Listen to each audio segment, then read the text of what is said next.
क्या आप सोच सकते हैं, एक ऐसा भाई जो अपनी बहन से इतना प्यार करता था कि उसकी शादी में खुद रथ चला रहा था, और वही भाई बाद में उसे लोहे की सलाखों के पीछे कैद कर देता है। ये कहानी है कंस की और उसकी बहन की। शुरुआत होती है खुशियों से भरे एक दिन से। देवकी की शादी हो रही थी वसुदेव के साथ, और कंस एक गर्वित भाई की तरह खुद रथ हाँकते हुए अपनी बहन को विदा कर रहा था। चारों ओर खुशी का माहौल था, लेकिन तभी आसमान से गूंज उठी एक भयानक आकाशवाणी। देवकी का 8वां पुत्र कंस का अंत करेगा। बस एक पल में प्यार डर में बदल गया।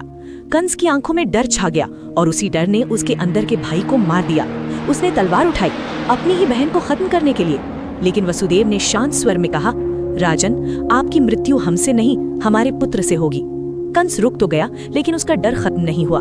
उसने देवकी और वसुदेव को कारागार में डाल दिया और हर जन्म लेने वाले बच्चे को अपने हाथों से मारने लगा।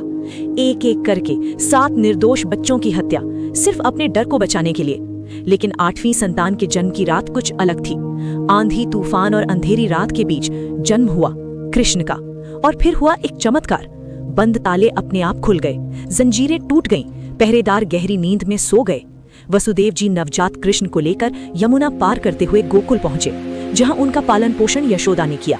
वहीं गोकुल में कृष्ण ने बचपन में ही कई चमत्कार किए।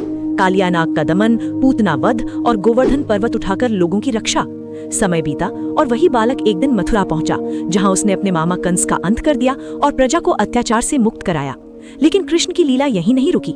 आगे चलकर वही कृष्ण बने अर्जुन के मार्गदर्शक। उन्होंने युद्ध भूमि में अर्जुन को सुनाया गीता का अमर ज्ञान और दुनिया को सिखाया, डर और अहंकार इंसान को राक्षस बना देते हैं, लेकिन धर्म, सत्य और विश्वास हमेशा जीतते हैं।